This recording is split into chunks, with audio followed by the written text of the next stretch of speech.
अस्सलाम वालेकुम, मेरा नाम अली आसिफ है and welcome back to my channel. आज की वीडियो में हम बात करेंगे आइल्स रीडिंग की और उसकी तमाम टिप्स एंड ट्रिक्स जो आपको चाहिए वो बैंड 8 या 9 लेने के लिए।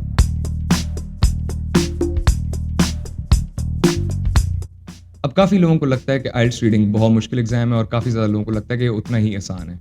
तो इस मुश्किल से आसानी तक का जो गैप है, ये फिल करती हैं आपकी टिप्स एंड ट्रिक्स और आपकी of course reading strategy. And yes, you can hack the exam with reading strategies. तो ये वीडियो देखते रहिएगा ताकि आपको पता चले वो तमाम स्ट्रैटेजीज़ जो मैंने यूज़ की थी अपने आइल्स एग्ज़ाम में, जिसकी वजह से मेरा ये स्कोर आया था। So just like every video, we're going to start off by covering the foundations of the exam so that everybody's on the same level. So here we go. IELTS reading के अंदर 40 questions होते हैं और आपके पास 60 minutes होते हैं to solve those questions. अब इसमें एक small difference है when it comes to the IELTS general and the IELTS academic. अब अगर हम बात करें IELTS academic की तो इसके passages comparatively ज़्यादा होते हैं मगर are lesser in number. They're mostly scientific और research based क्योंकि आपने इसी तरह के ही passages encounter करने होते हैं यूनिवर्सिटी के अंदर। अब IELTS academic के अंदर आपका बेनिफिट ये है कि you need to answer 30 questions correctly in order to get that band 7 और IELTS general के अंदर passages usually shorter होते हैं and they are mostly conversational or social और इसमें you need to answer 34 questions correctly in order to get your band 7। अब जैसे हमने foundations cover कर लिए, let's dive right into the tips and tricks starting with tip number 1। अब जो पहली चीज़ आ जाती है वो आपकी टाइम मैनेजमेंट। अब टाइम मैनेजमेंट के अंदर सबसे बड़ा इशू ये आता है कि IELTS रीडिंग एग्जाम एक काफ़ी लेंथी एग्जाम होता है और ऑफ कोर्स हर बंदे की रीडिंग स्पीड भी वेरी करती है, तो इसकी वजह से आपको टाइम का काफ़ी खास ख्याल रखना होता है। अब नॉर्मली लोग क्या कहते हैं कि जी 20 मिनट्स के अंदर अगर आप अपने तीनों सेक्शंस को डिवाइड कर देंगे तो आपका भला होगा, मगर ऐसे नहीं होता। और अगर आप YouTube पे यूजुअली वीडियोस देखेंगे वो आपको कहेंगे कि आपको सेक्शन 1 जो है वो 15 मिनट्स में करना चाहिए, सेक्शन 2 20 और सेक्शन 3 25, मोस्टली इसलिए क्योंकि वो प्रोग्रेस करती है उनकी difficulty as you move from section 1 to section 3। मेरी आपको ये रिकमेंडेशन होगी कि आप सेक्शन 1 को करें 15 मिनट्स के अंदर अटैम्प्ट, सेक्शन 2 को 20 और सेक्शन 3 को भी 20 मिनट्स के अंदर। इससे ये होता है कि आपको 5 मिनट का बफर मिल जाता है उन सवालात के लिए जो आप शायद ना आंसर कर पाएँ। And let's face it, there is a high probability कि कोई ना कोई ऐसा सवाल आता है जिसका जवाब फर्स्ट साइट पे नहीं मिलता। तो इसी के साथ उन्हीं सवालात के ऊपर बात करते हैं जिनका जवाब हमें नहीं मिलता। Say if you can't find the answer to a question, should you keep reading over and over again till you find the answer? Should you stop answering the questions that follow? नहीं। Exactly. जो strategy number 1 है वो ये है कि you have to attempt all the questions, right. तो अगर आपको कोई सवाल नहीं समझ आ रहा, make a mental note, keep moving forward and when you have that 5-minute buffer then you use that time to answer the questions that you couldn't get in the first reading। अब tip number 2 के ऊपर आते हैं, which is essential।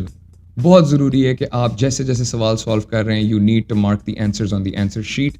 अगर आप paper based IELTS दे रहे हैं उस केस में आपको नोट डाउन करना होगा, और अगर आप कंप्यूटर बेस्ड आइल्ट्स दे रहे हैं उस बेस में you just have to click the right answers. अगर तो आप उस तरह के बंदे हैं जिसने सारे नोट डाउन कर लिए हैं और सोच रहे हैं कि एंड के अंदर मैं सारे आंसर ट्रांसफ़र करूँगा और खुदा न खास्ता ऐसा मौका आया था कि टाइम्स रनिंग आउट और आप नहीं कर सकते, तो भैया आपकी तो कंट्रोल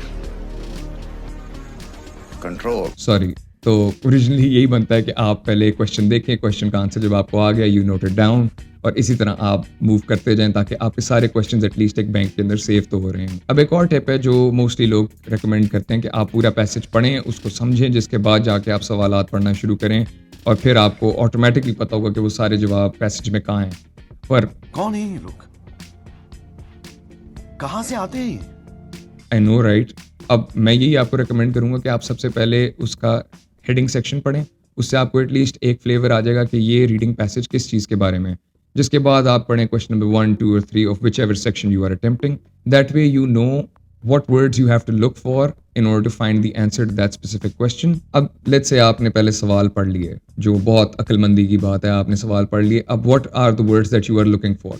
अब इसमें मेन गेम आ जाती है synonyms की। You have to find the words that are likely to mean the same thing in the passage as they do in the question। अरे कहना क्या चाहते हो?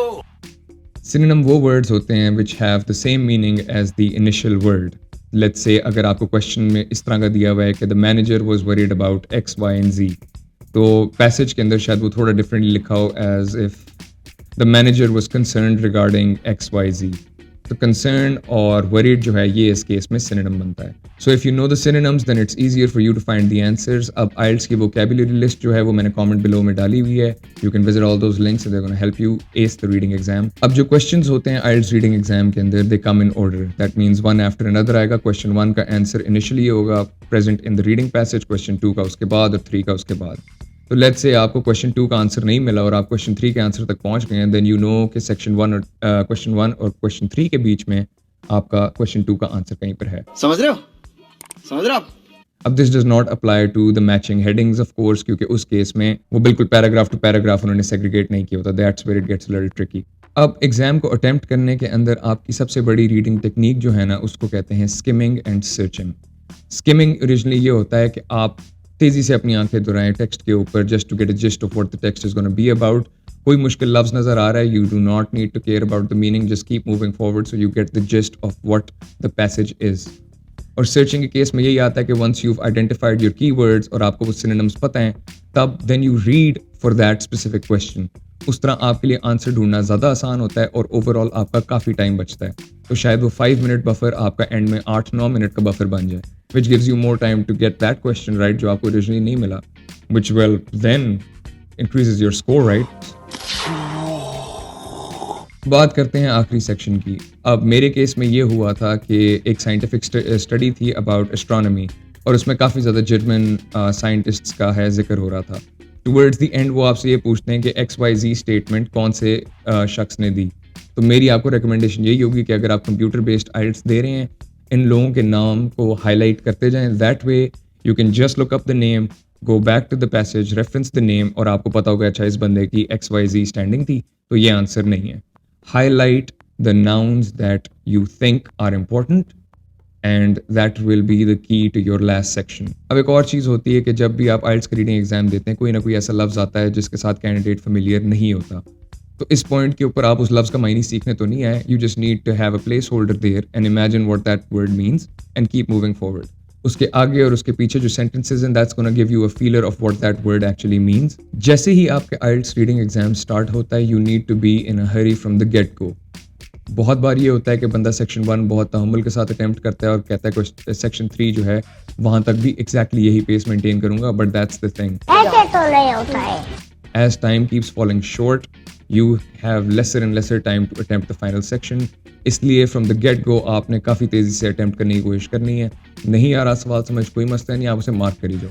जितना जल्दी आप एग्जाम कंप्लीट कर लोगे उसके बाद आपका बफर टाइम यूज़ होगा.